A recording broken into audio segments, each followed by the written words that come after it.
Welcome to But For Real, a variety show podcast co-hosted by two therapists who also happen to be loudmouth feminists. I'm Valerie, your resident elder millennial child-free cat lady.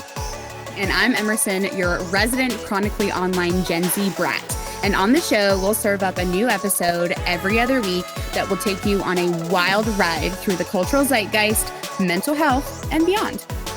You'll definitely laugh and TBH sometimes maybe cry a little because this is a silly and serious show. Buckle up, my friends, and let's get into today's episode. Hello, everyone. Welcome back to the But For Real podcast with us, Emerson and Val. How's it going? How's it going, you guys? We are post Labor Day weekend-ish. Well, yeah, kind of ish. So the weekend was spent relaxing. I went for a swim. I house sat for a friend. So I got to have a lot of alone time. Hell sat. I was like, that's another term that I don't know. You were like, so your accent came out. I house sat. I house sat for my friend and her cats. So I just played witchy, woodsy Catwoman for the weekend, which was kind of fun and fresh. How was your weekend, Val? I love it. Pretty low key. We checked out a place. I don't know how long it's been open, and I think they have a location in New York and maybe one other city. But here in Nashville, it's on the east, far east side, Inglewood, and it's called Sid Gold's Request Room, and it's live piano karaoke.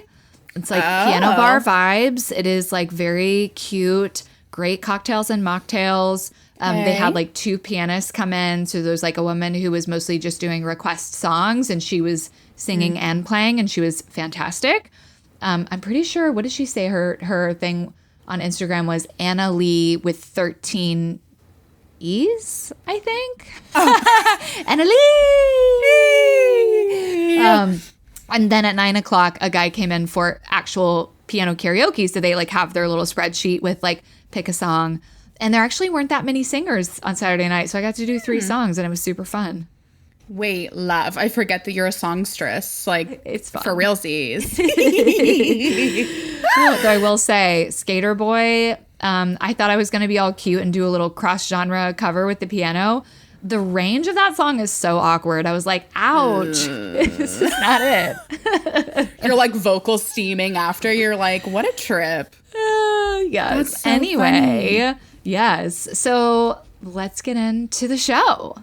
Now it's time for our first segment, Tea and Crumpets, where we tell you what we can't stop talking about this week. Yes, Tea and Crumpets. What are we living for this week?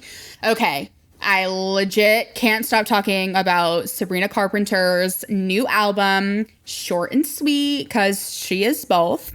Guys, it's been a girl pop summer, okay? I personally have been fed from some of my most favorite pop girlies. I'm just really living for this bratty, Chapel, Charlie, Ariana, Kissy Musgraves, Sabrina summer. I'm just living. So all of the videos of her and her Saltburn star, little short king, Barry Keoghan, the wee Irishman, in her Please, Please, Please music video. So I was kind of aging out when Sabrina Carpenter was having her Disney Channel moment, but it's been really fun to just see how big she's gotten from opening for Taylor Swift at the Eras tour. And I just think they're when you see pictures of them, it's so funny because she's literally 5 foot, just tiny little petite girl. And then we have Taylor Swift that's this long-legged queen with stompers on, and it's just so funny to see them next to each other. It's very big sister, little sister vibes. And I love Taylor Swift too. So yeah, I've been living for Short and Sweet, all of the kind of tea that's been thrown around, the shade of it all in some of these songs. So kind of foreshadowing at particular people. Yeah, girl. Okay. You're gonna have to educate me in future song submissions. Yes. Little foreshadowing. My song from today is going to be from Short and Sweet. So you'll get some Sabrina lore there. So I'm excited. What have you been raving about? What's your tea and what's your crump? I can't stop talking about a podcast called Hysterical. It's on the Wondery Network, but you can find it wherever you get podcasts, by Dan Taberski. And I guess he's like kind of a big podcast guy. Like, I'm not so much a true crime person. There are a couple of like limited series things I listen to in that realm. But for the most part, I'm like show recaps, comedy, whatever, news. And so it's really cool when I come across like those rare gems like Serial season 1 or like The Dream season 1 that are just like, holy shit, I want to binge this, like fucking high quality journalism, but so brilliantly produced, just like a page turner of a podcast, right? So that's what this was. And originally it started, and by the way, it just came out in like July, August of this year. So it's new. And I just heard about it through, he was a guest on the Golden Girls Deep Dive podcast, which I'll probably rave about another time. Ooh. But anyway, so he had gotten interested in Havana syndrome, which I only knew a smidge about. But just like these, you know, people who started having these crazy symptoms in Havana. And then like there was never any sort of like medical or environmental cause found. So then they're like, oh, well, like we're just going to call it Havana syndrome and call it a day. Wow.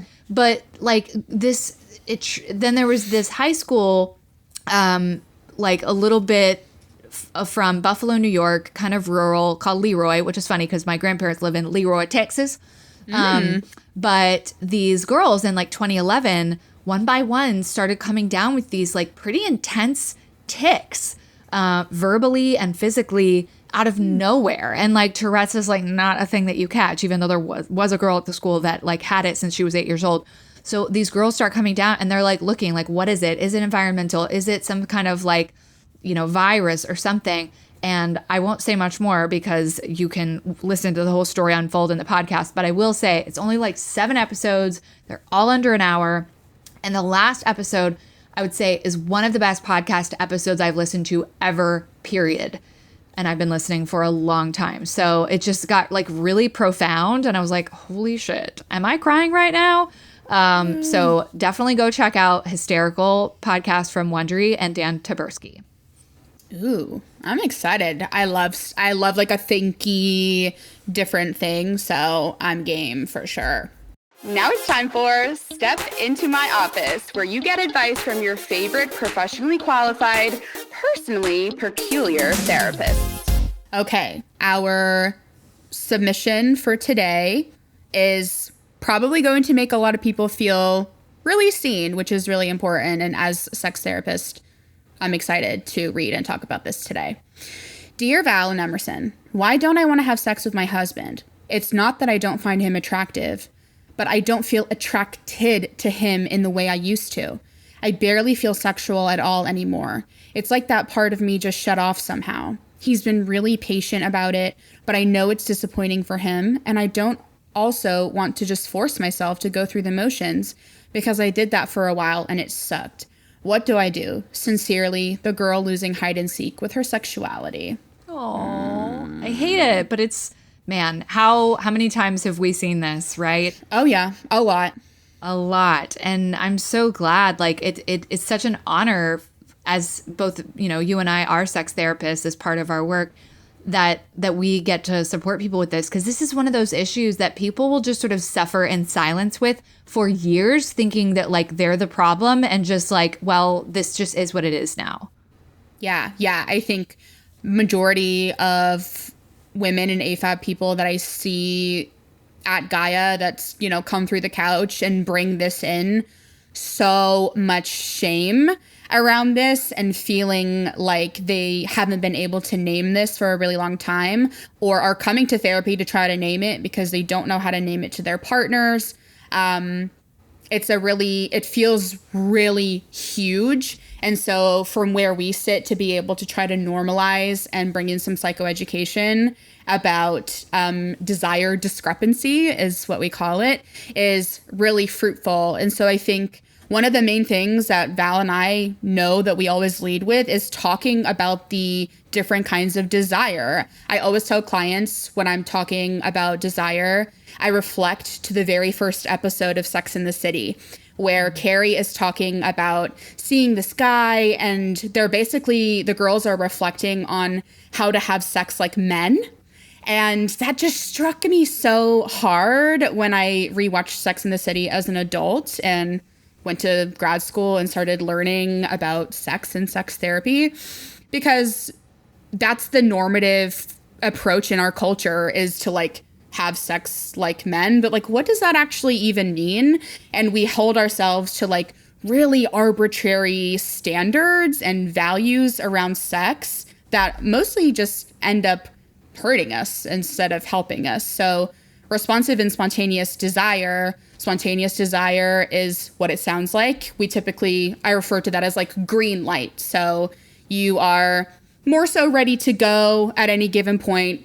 I guess historically we see a lot of men responding spontaneously. They kind of tend to have a little bit of an easier time maybe getting to a place. And so on the opposite, a lot of women and AFAB people have responsive desire. And so responsive sounds like what it is. Responsive, you are responding to the sexual stimuli in front of you. Sometimes you don't have that green light, but a lot of people say, oh, well, after I've had foreplay, then I'm totally ready for sex. You're responding to what's happening. You have accelerators and brakes. That goes into Dr. Emily Nagoski's work. She's really amazing.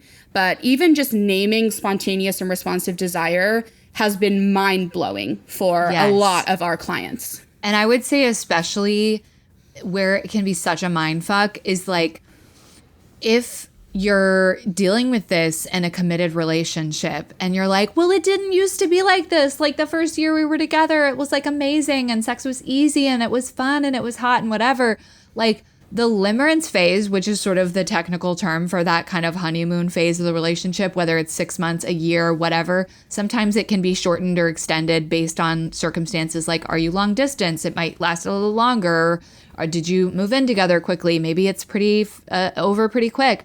And when couples are in that phase, your brain is literally hijacked by chemicals. And so even if in the context of a long-term committed relationship, you would lean toward responsive desire, like you need some arousal cognitively or physiologically before your body's going to like get online and notice some desire. Even if that's the case in a committed relationship, you might sort of cosplay as more spontaneous desire in early phase of relationship, which can be really confusing then for both people. It's like, well, wait a minute, I thought you were really into this before, and like, what happened? And it's like, and again, the person who maybe feels like they've changed is like also asking, well, I don't know how it happened. It just did. Yeah, I think it causes such a rupture, and it's something that I really enjoy talking about when I see couples, but also when I see individuals for sex therapy, really starting to break down what it means for them to be a sexual person, what it looked like in the beginning of the relationship, and normalizing that, you know, like, you're not broken. You're not a terrible partner. There's nothing wrong with you. I hear that all the time. What's wrong with me? I just feel like there's something wrong with me. And I'm like, this default into I've done something bad or I'm broken is such a difficult thing to reckon with when it comes to sex. It's arguably one of the most vulnerable parts that people bring to therapy and to their interpersonal relationships and romantic relationships. So really working through the cultural kind of values around sex, looking at desire, and looking at what it means for you to be a sexual person. Do you masturbate? Do you have a history of knowing what you like? You know, sometimes we hear, oh, I feel like I, used to do this, but it's like not really doing it for me anymore. Okay, are you open to like experimentation, opening up your viewpoint a little bit, trying new things, and feeling like you have permission from yourself to do that? Right. And then communicating about that with your partner. Sometimes, you might feel really emotionally close with your partner and like, I can talk to them about pretty much everything. But oh my God, the thought of like during sex telling them like, could you do this or could you try this is really vulnerable. So just know that if you do feel that way, that is totally normal. And like Emerson was saying, like you sometimes have to do the exploration on your own to even figure out what it is you like. There's a great resource called omgyes.com. But there's books out there about, exploring pleasure. And as you referenced Emily Nagoski's work, the book Come As You Are is fantastic. Gets into a lot of this. But she talks about how, so often we're pointing at desire. Where's the desire? Where's the desire? The desire is the problem. But what about pleasure? If the party sucks, who's going to want to show up? Real. So real. Ain't no party.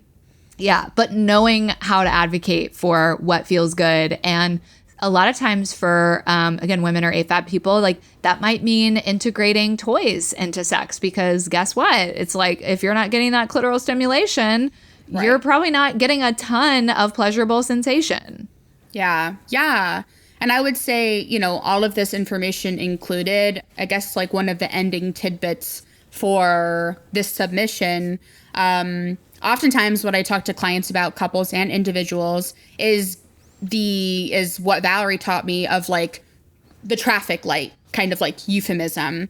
When you are green, ready to go, what is going on? Or what are you taking notice of? Is it when your partner does specific things? Or is it after you've had, gone on a date and feeling like you have bonded emotionally at the end of the day or at the end of your week? Yellow, the drop down from that. When you're yellow, I always say yellow is kind of like responsive desire. You're like maybe curious, but you're like not sure. And so when you're at a yellow light, what does that look and feel like? What are you thinking about? What are you looking at in terms of sexual stimuli in your environment, in your partner? And when you're red, I think the majority of us know when we're at a red, knowing what that is and honoring the reasons of why you're a red. Stress, uptake in things to do, the kind of crossing over of stress and sex. For most people, that's going to put you right down into red. And so knowing what those are and what that looks for you and the manifestations of that is one of the easiest way that I start encouraging people to start communicating that to their sexual partners. Hey, I'm at a red right now. Can we connect in another way? Hey, I'm at a yellow. Maybe we could start, but like maybe, if it's not there, or hey, I'm at a green. What about you? And it's just a really easy way to start that communication and helping break down kind of the scariness of talking about sex and what you want. Yeah, absolutely. And, I think with that too, what's so empowering about the yellow is it removes the binary of like, either I'm in the mood, or I'm not in the mood, right? Because that's like kind of a setup for failure. So like, rather than, okay, well, no, I know I'm not green, but like, I don't think I'm red either. So, I might could get there. And helping people feel empowered to say yes when you're in the yellow, because you might end up having a great time. But culturally, we're sort of taught like, oh, I'm not in the mood, so it's a no, right? And it's not, again, you're not pushing past your boundaries when you're red. But if you're yellow, it's like, okay, well, what would I need? Well, I might need a little massage. You game for that? And then we'll see, right?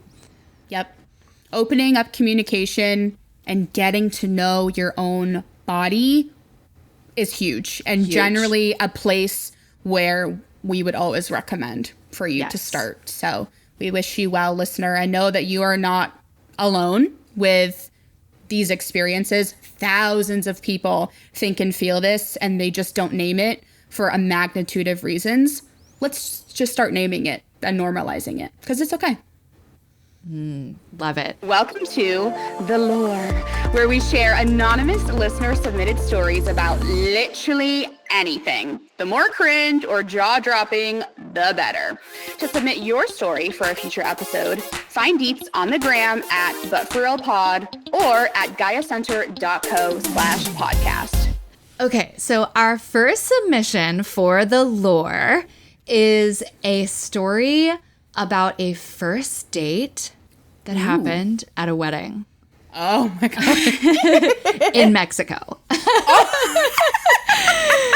And I will say, this comes from a friend of mine who will remain anonymous, as all of our submissions will remain anonymous. And they may have written a little bit extra. So I'm just going to do my best to like kind of skim and edit on the fly. But if I'm a little jumpy, that's why. And also just if you want to ever submit a story, we would love to hear it. Okay. Hell yeah. All right. So this person starts off by saying they're at the airport, currently on a long layover, headed to Cancun for one of his like childhood best friend's weddings. And just kind of like scrolling on the phone as per usual, and pulls up a dating app that he'd exchanged a few messages with a girl with. And she's like, oh man, I'm kind of bummed that I have to wait a week to meet you. Cause he's like going on this week-long, wedding, etc. trip in Mexico. And he's like, well, LOL, if you want to come to Mexico tomorrow and be my date for this wedding, you're welcome to join me. Like, kidding, right? And she's like, ha, wouldn't that be so ridiculous? And so, then he's like feeling this feeling though of, but I mean, what if we did though? What if we were just like crazy and did this? Like, I've never met this woman. I've never even spoken to this woman. But what if we just did? Wouldn't this be like the world's best meet cute, like story to tell at the wedding, right? Oh, yeah. And so he's like, but look, I can't suggest that, like for real. Like, wouldn't that be scary? And he's like, you know what? I'm just going to float it. And so he's sitting there and he's like, I just got all this flight credit. And so what the hell? Like, I'll just say, so, hey, if I buy your ticket to Mexico, would you want to come to this wedding tomorrow? You're kidding. And like, if I scare her off, I didn't really know her anyway. So it's not a big loss, right? And so she's like, let's do it. Right? And he's like, I just can't believe I'm going to do this, but like, fuck it. This would be the coolest story ever if this ends up working out. So he texts the groom and is like, let me make sure that this, I can still add a +1. And obviously doesn't want to say to the groom, I've never met this woman. So he's just like, yeah, we haven't been dating long, but I think you're going to like her. Like, not a complete lie, right? So then he calls her up to like get her info to book the flights. And then, so that all happens, like, holy shit, this is really going to happen. He gets there. He's got like a night with the guys before she flies in the next day. They're like kind of pressing, like, who's the mystery girl? Like, who's the girl you're bringing? And he's just sort of like dodging, right? Like, oh, just, we met recently. And they're like, you have met this girl, right? And he's like, of course, right? And so then let's see. So he ends up the next morning, like, I can't like keep this in. He has to tell one of his friends. And the friend is just like, holy shit, you're kidding me. Like, and he's like, makes him swear to secrecy because they don't want to like upstage the bride and groom, but this whole like story, right? And so the friend's like, okay, fine. Like, I mean, that's really incredible. And also, meanwhile, the guy is like, well, what if I'm about to get catfished, right? Like, what if she looks nothing like her picture? Literally heard this woman's voice on the phone when I was getting her information for the flight, right? What if I wake up in the bathtub tomorrow with one kidney, kind of thing? So, okay. So then fast forward to she pulls up and they're like, hi, like, thanks for using your passport to come on a first date. And, they're kind of joking about it. And it seems like they're kind of hitting it off. He's like filling her in like, hey, we need a little bit of a backstory because we don't want this to be like a whole big upstagey thing, right? And it's like going well overall. And it's like, where'd you go to school, Amy? Like, oh, where did you go to school? Like, I know literally nothing about you. Right. So everything's like going really well. And, they have like the pool and then the wedding at 2:00 and like things seem to be going well. Like, oh my God, could this be building toward like something legit? And then, they're like sleeping in separate beds, but had to share a room to like not look shady. Right. And so, yeah, it's like the rest of the story is like kind of, this is like where real world and cringe meet, right? Is like these things just often like that they don't end well. So it didn't have a horrible ending, but basically she just like kind of started to get cold and like standoffish. So maybe she was just like not feeling a romantic vibe or something, but it like happened very suddenly.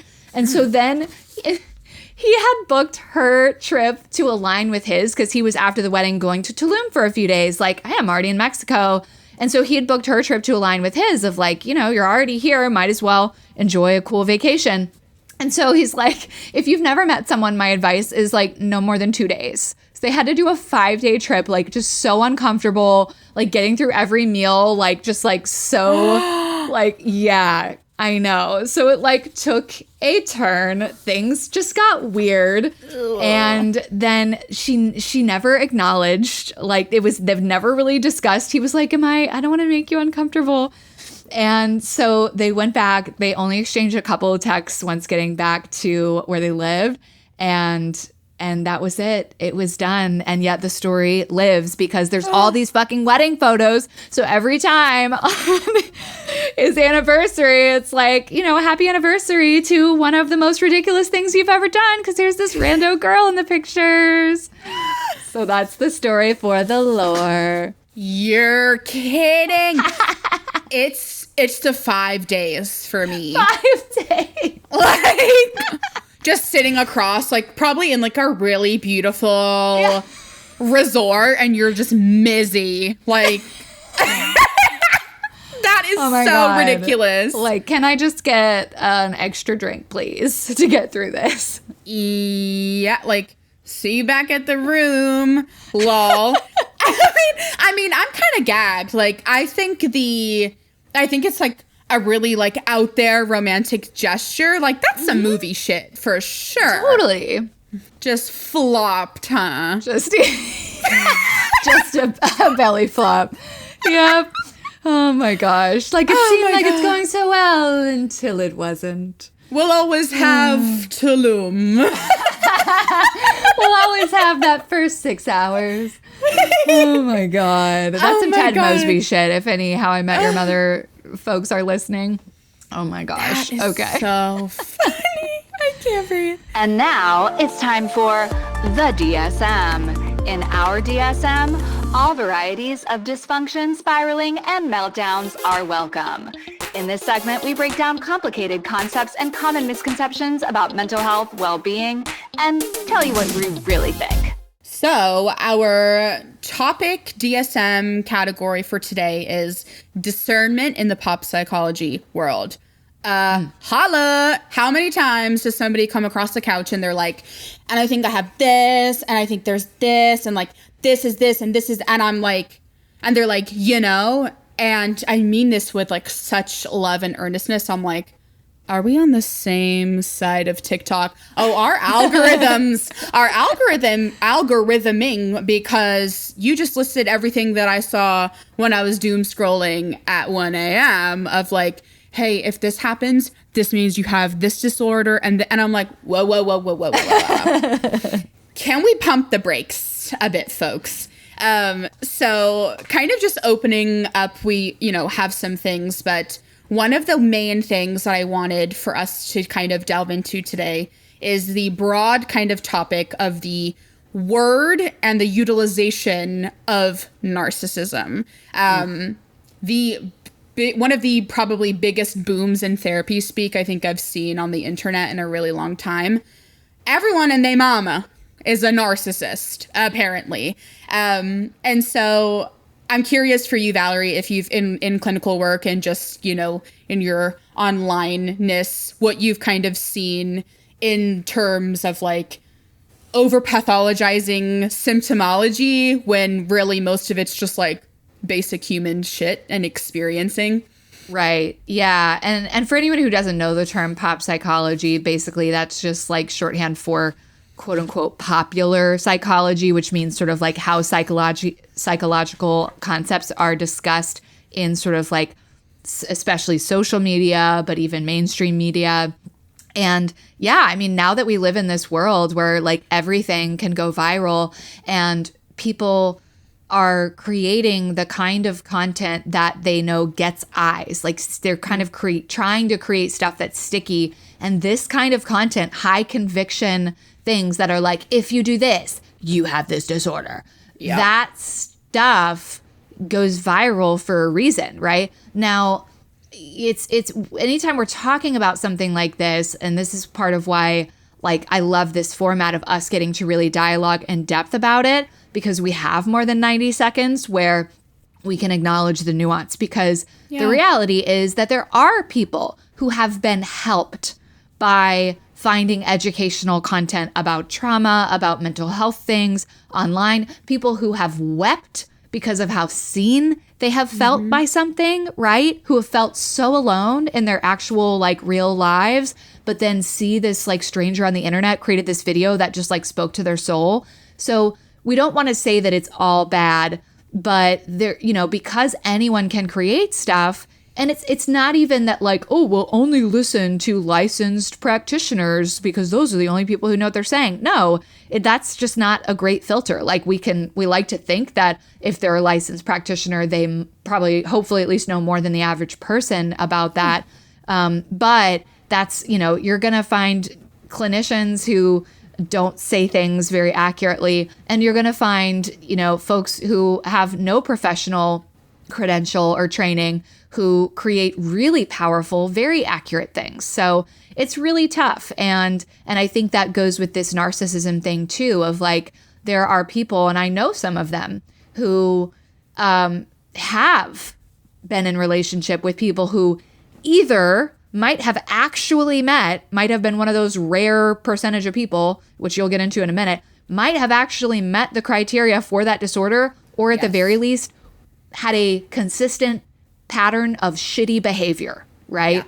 And so when people see content that it supports them, empowers them to get out of that situation, to trust themselves, to rebuild their self-esteem, like, I'm all for that. It's just what happens when we make it two-dimensional. We call every person behaving shitty a narcissist, and it's just like completely loses all nuance.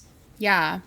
And I think that's the greatest term when we talk about discernment. It's nuance, right? It's like it's both and, you know, going to the internet and feeling really seen and knowing, okay, what do I take from the internet and take further into my own research with a licensed practitioner, all of those kinds of things. And so, one of the things that I think about, you know, with symptoms overlapping at a clinical level, we look at criteria. And so if you're seeking diagnosis with a practitioner and there's a magnitude of different kind of symptomology going on, that's typically where you look for what we call differential diagnosis. And so, and diagnosis, you know, I think as at the Gaia Center, we have kind of our understanding of what diagnosis means for a myriad of mental health challenges.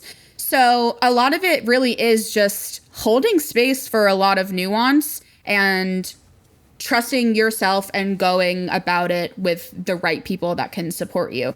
And so I wanted to just throw down a little bit of like, what is actual narcissism? I think the acting shitty part is like people not communicating well or being selfish or making shitty decisions. That does not equate to actual clinical narcissism. So from the National Center for Biotechnology Information and CBI, shout out to that website for all of my research grad school papers, narcissistic personality disorder. So that is NPD is within the cluster B of personality disorders in the DSM, is defined as a complex psychological condition with a pervasive pattern of grandiosity, need for admiration, and a lack of empathy. And so the actual prevalence based on US studies shows anywhere between 0 to 6.2% of the population actually having narcissistic personality disorder.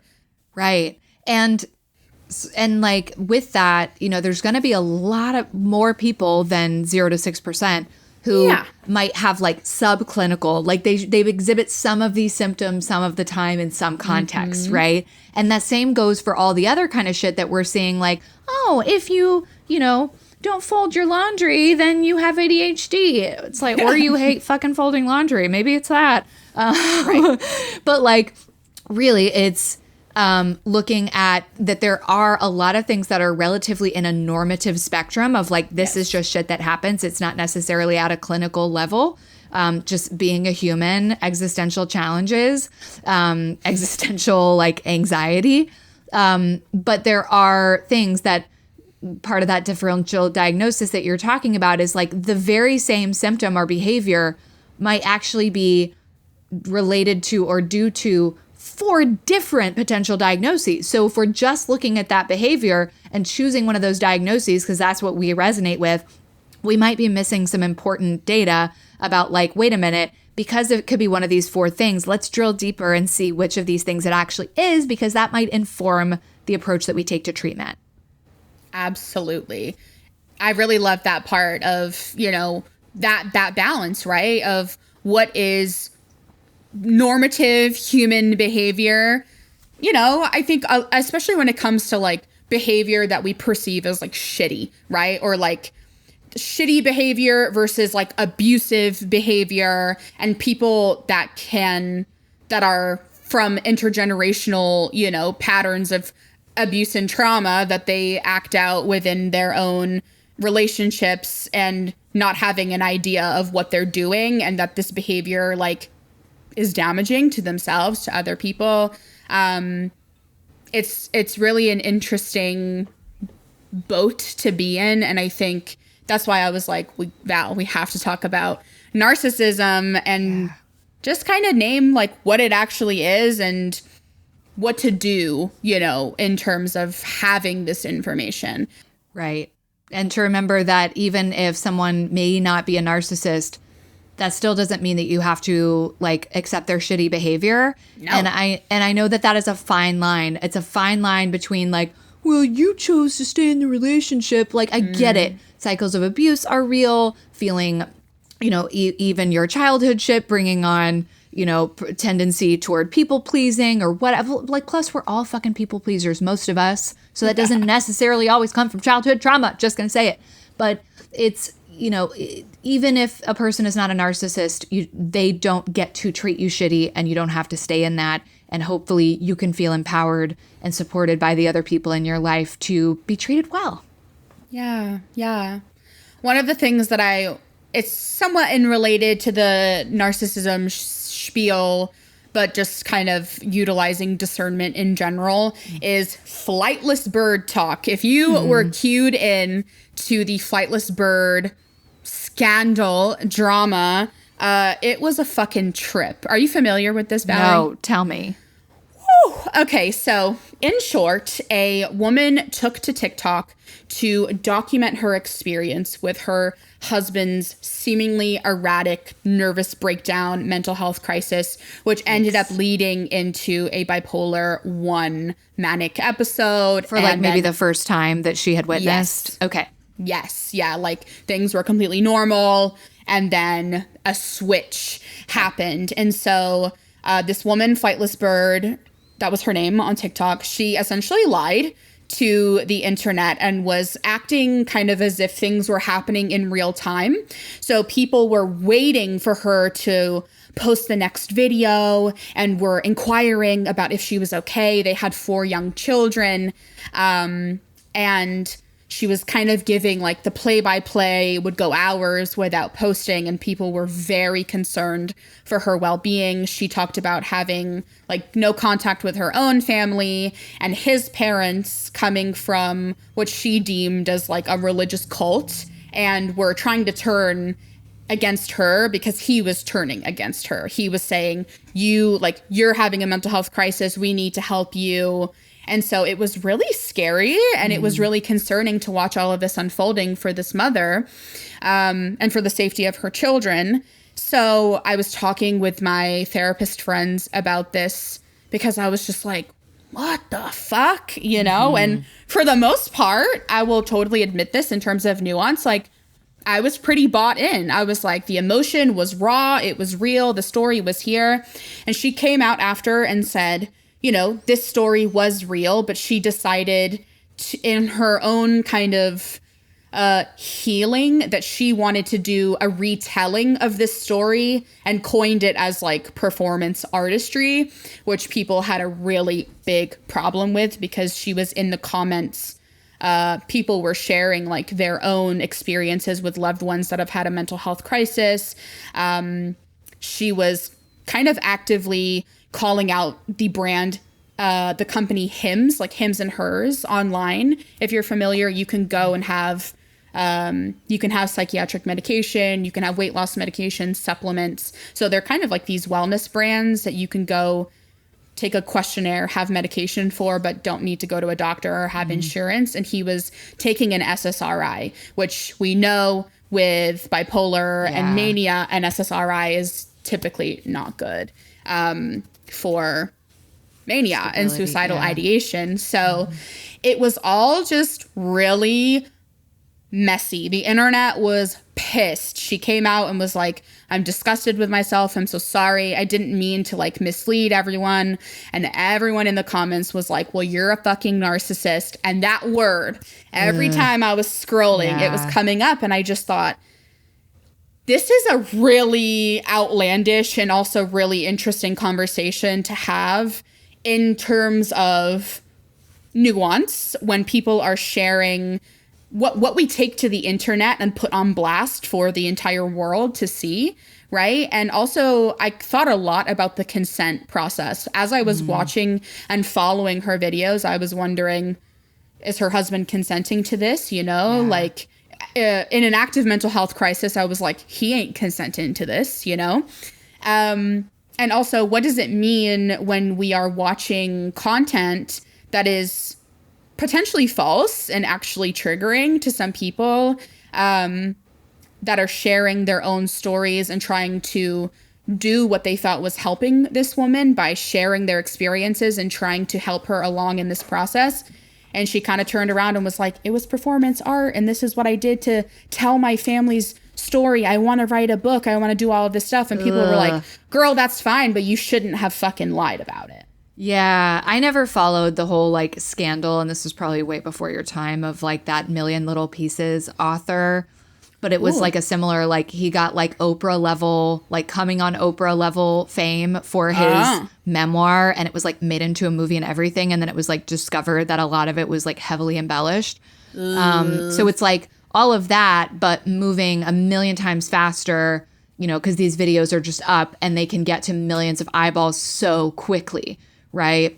So it's wild. And then there's the layer of like, okay, this person really fucked up, like this woman, and she's probably receiving a horrific amount of bullying too. And like online shaming. And like, you know, you could say that like, actually, this is a place where like, she probably should feel some shame. She should feel some guilt. She should feel remorse. Right. But to what extent then does that public holding her accountable, like, and taking it to a level of bullying, and just, you know, saying this woman is a piece of shit or whatever, like, that's not helping.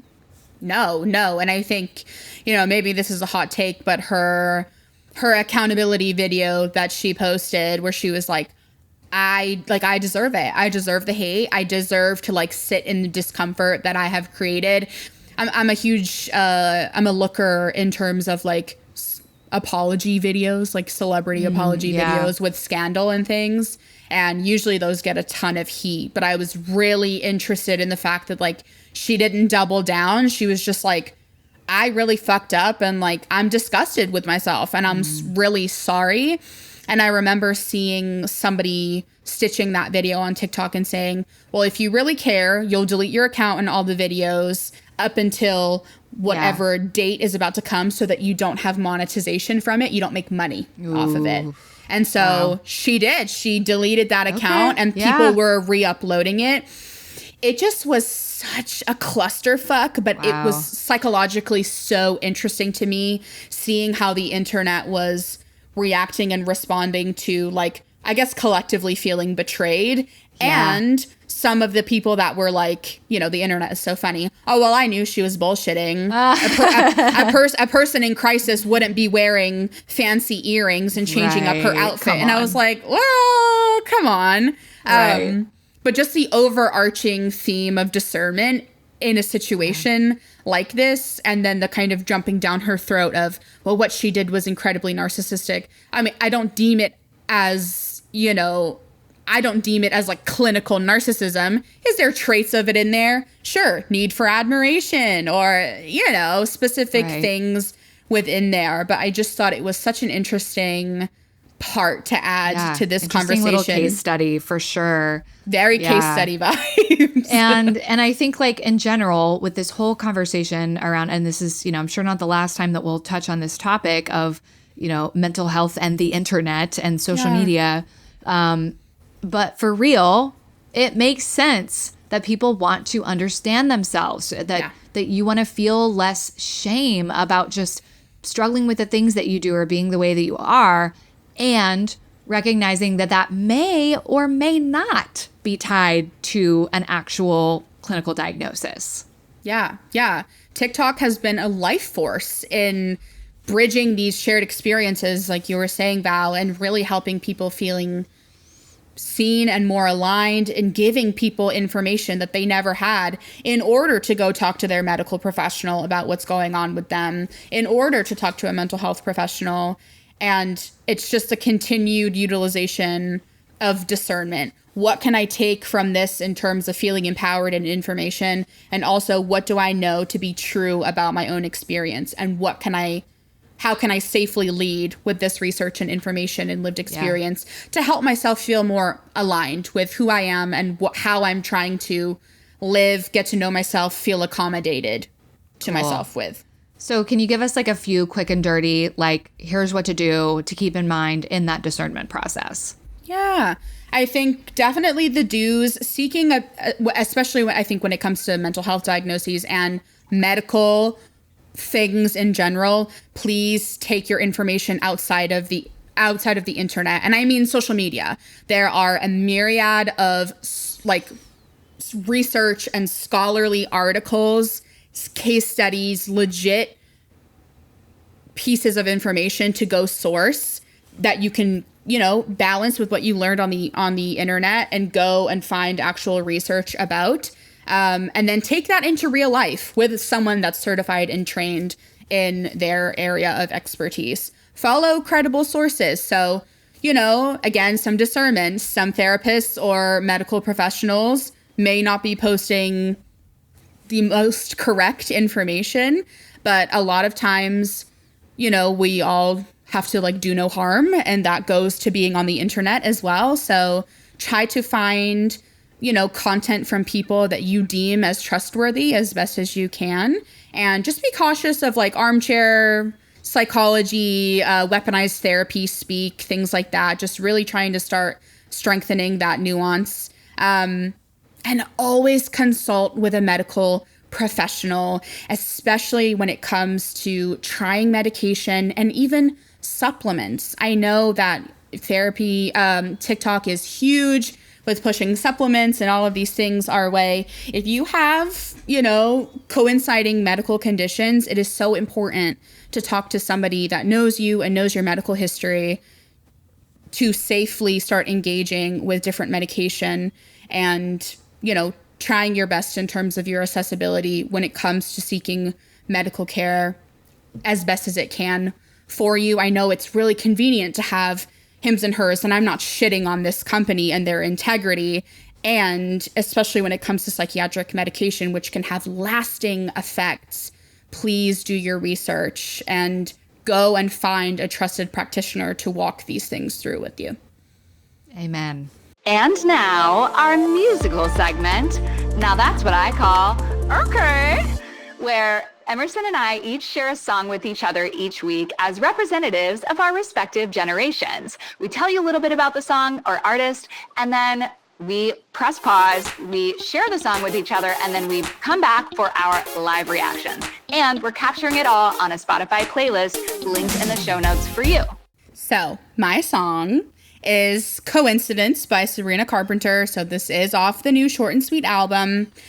This song, I'm just living. It gives me such a Casey Musgraves vibe, and this is definitely hinting at her situationship with Shawn Mendes, famous singer, and his on-again, off-again relationship with Fifth Harmony's Camila Cabello.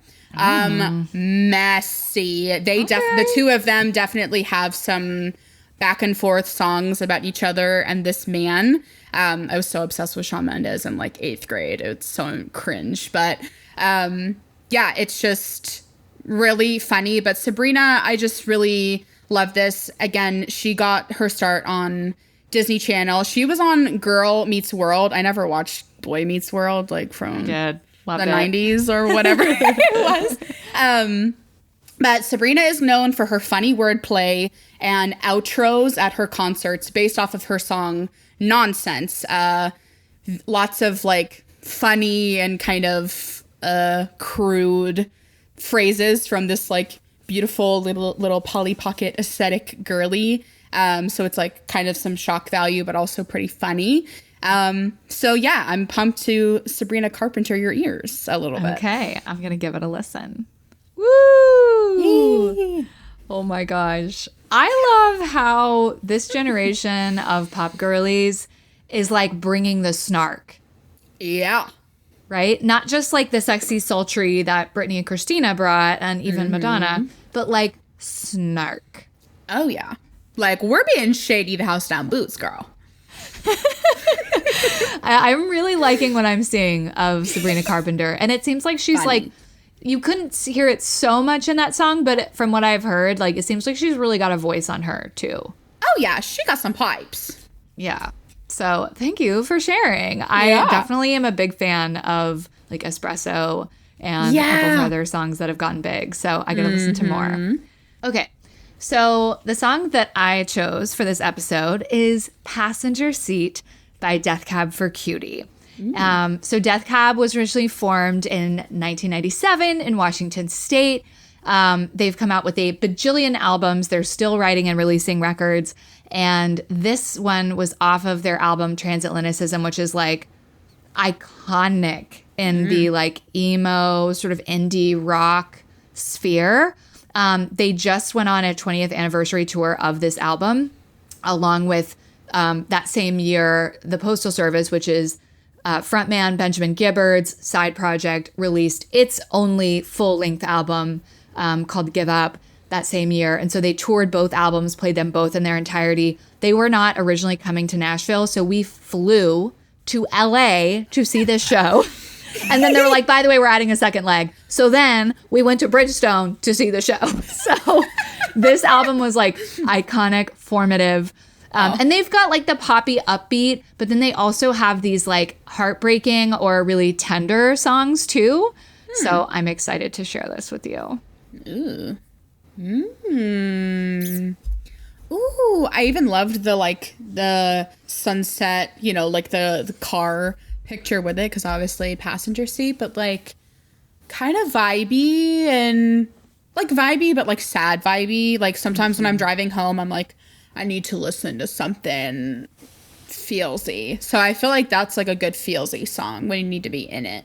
Yeah. Like I, even having heard that song a bajillion times, like just being fully in listening to it right now, like I still got chills toward the end of the song. And it's like, just those like tender, those songs that just like you feel to your bones, you know? So amazing. At Bonnaroo, there was one set that where I was with my friends, both elder millennials.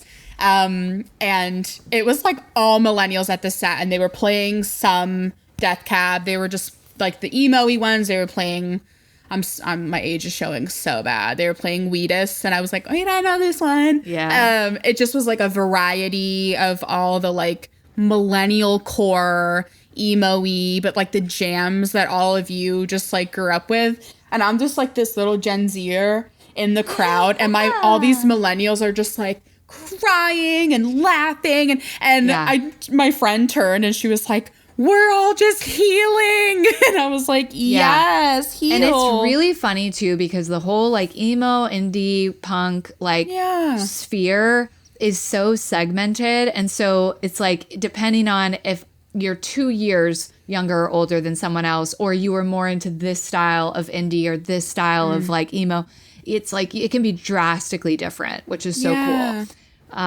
So thanks for listening. Thank you.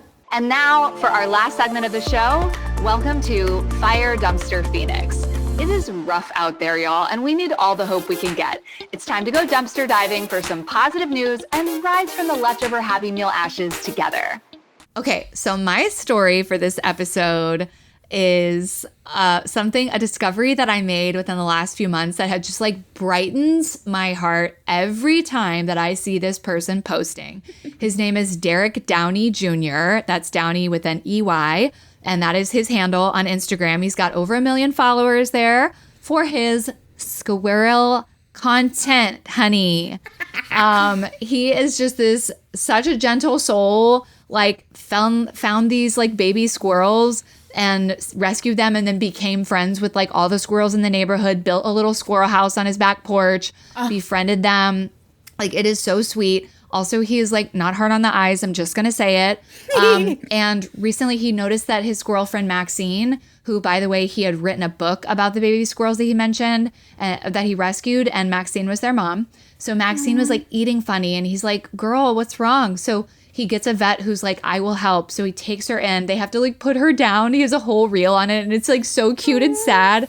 But they had to like file down her teeth that had like overgrown and were causing like a lot of issues in her mouth. And then they did the procedure, and she went back, and now she's like eating well again. And it's just so sweet, and I love him so much.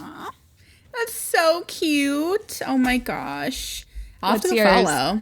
Yeah. So mine isn't like new news, but I was scrolling on Instagram, and I follow just like the feminist Instagram account. They have like 5.8 million followers, but they had shared and they'd written a post about Allie Phillips, and just really amazing woman. She came up on my TikTok a little while ago, sharing her story about needing a medically necessary abortion, and was unable to have one due to living in the state of Tennessee, where we are not allowed to have abortions here. And so to just like see her on like that really big platform, she has been running for office. She's running for, I believe, District 75. And she is a Clarksville girly. She lives in Clarksville. I didn't know that. I've heard of her, but I didn't know she was in, which for our non-Tennessee listeners is like, you know, an hour-ish from Nashville, and it's where the military base is here, but it's like, it's not a big city. It is a small city. Yeah, it's growing, but we're, you know, definitely not on the scale of Nashville. And so to be able to see this Clarksville woman that is, you know, having her experience, she had to go to New York to have her abortion. Her baby's heart was not fully formed. And so she was basically told, like, you know, you're going to have to like wait it through and miscarry and like see it through that way, or you need to have an abortion, but you can't have one because you live in Tennessee. So she went, you know, and these are like normal Clarksvillian folks. Like, we don't have all the money to just be like hopping on a flight and having all these medical procedures. So, funds were raised. She was able to go. And I believe when she got to her appointment, her baby had passed away inside of her, and she was at risk of being septic. And so she took all of this grief and has used it to, you know, fuel her story and her passion for trying to make real change for women living in the state of Tennessee. It's fucking awesome. And it's so badass. I have so much respect for her. And yeah, I really just wanted to like platform a little bit more of this really amazing woman and what she's trying to achieve for us folks here in Tennessee. Yeah. And her IG will be linked in the show notes as well, and website. So definitely check it out. And thanks so much for being here. We'll see you guys next time. Take care. Bye. This has been another episode of But For Real, produced by Valerie Martin and Emerson Ryder, and edited by Sean Conklin. But For Real is a Gaia Center production. The Gaia Center offers individual, couples, and group therapy for clients across Tennessee and in person in our Nashville office, as well as coaching for clients worldwide. For show notes or to learn more about our work, visit GaiaCenter.co or find us on Instagram at the Gaia Center and at But For Real Pod. But For Real is intended for education and entertainment and is not a substitute for mental health treatment. Also, since we host this podcast primarily as humans rather than clinicians, we are not shy here about sharing our opinions on everything from snacks and movies to politicians and social issues. Thanks so much for listening to this episode. See you next time, bestie.